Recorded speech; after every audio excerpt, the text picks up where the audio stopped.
Everybody, Brian Murphy from the Quality Deer Management Association here in West Texas, the Clear Fork Ranch. Going to teach you how to quarter a deer. Just taking the hide off this animal.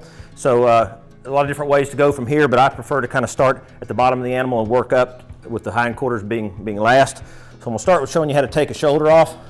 Very, very easy.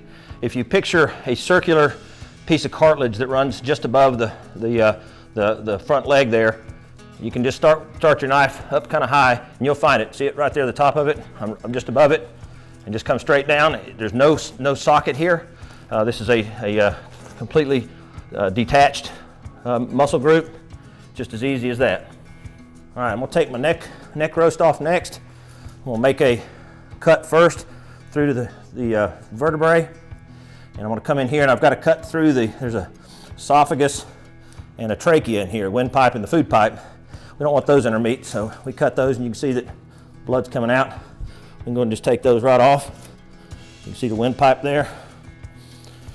So you can just take those right off and discard those. So now I've just got meat down to the neck.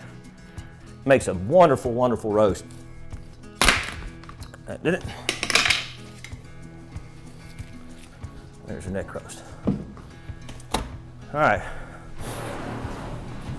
Any deer hunter who's hunted very long knows that perhaps the best cut on the animal, at least pound for pound, is the backstrap.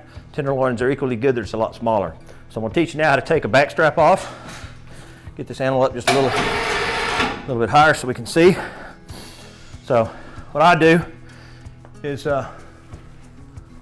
first just pull these belly flaps back out of the way. You can save these if you want for burger.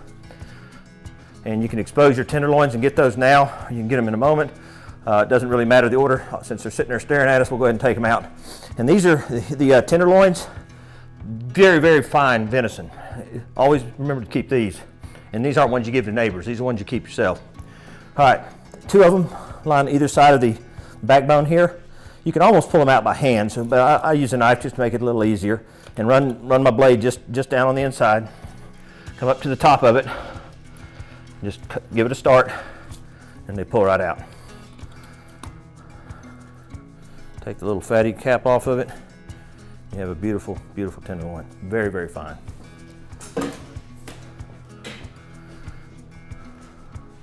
Again, inside, just run your knife just on the inside of the vertebrae there. Give it a little bit of a starter cut up here at the top, just enough to release it, and just pull it right down. Comes right out. Very, very easy.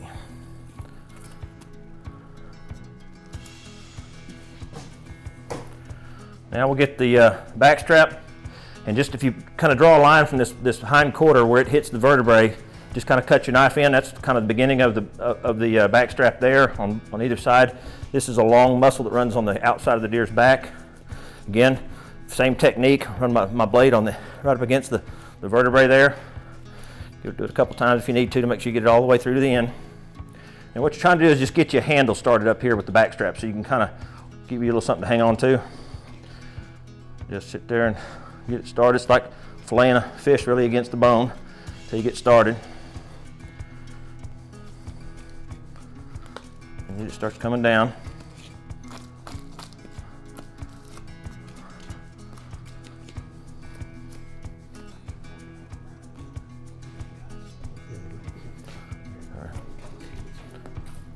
And then you can just use pressure with your hand to keep pulling it down, not too hard, but just enough to make your knife go to work and efficient.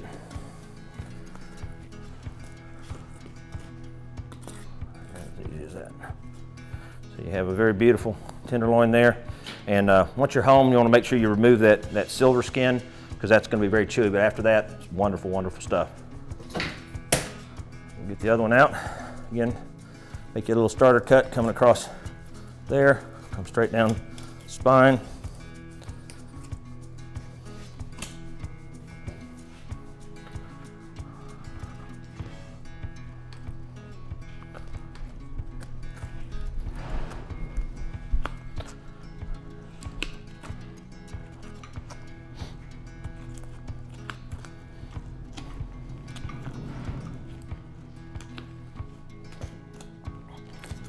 Some hunters keep the ribs, some don't. I would argue that most don't. I don't personally keep the ribs. They're too much work for very little return, but again, to each his own. The next thing I like to do is go ahead and separate the backbone, the spinal column. Again, give myself a starter cut for my loppers. So now what I'm gonna do is take this hind quarter right off the pelvic girdle. Basically, you have a pelvic girdle that holds these together.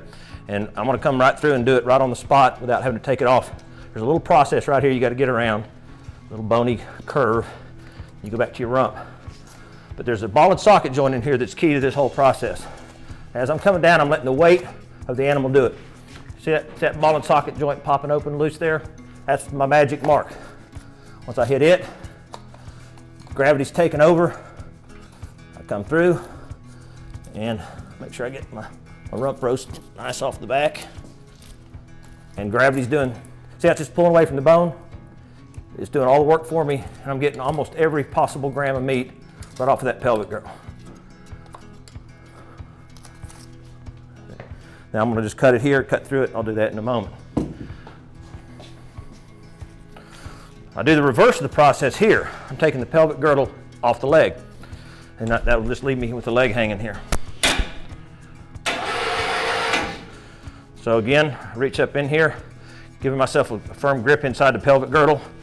I start in here knowing that there's a little round hump back here. I'm gonna have to go around, boom, down to my rump.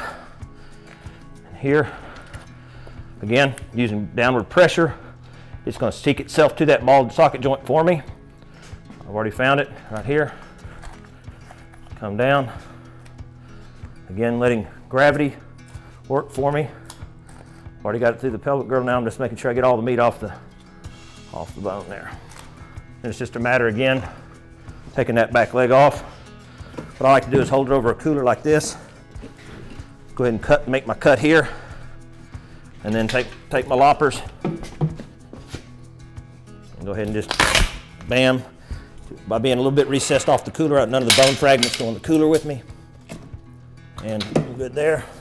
Do the same thing with this guy.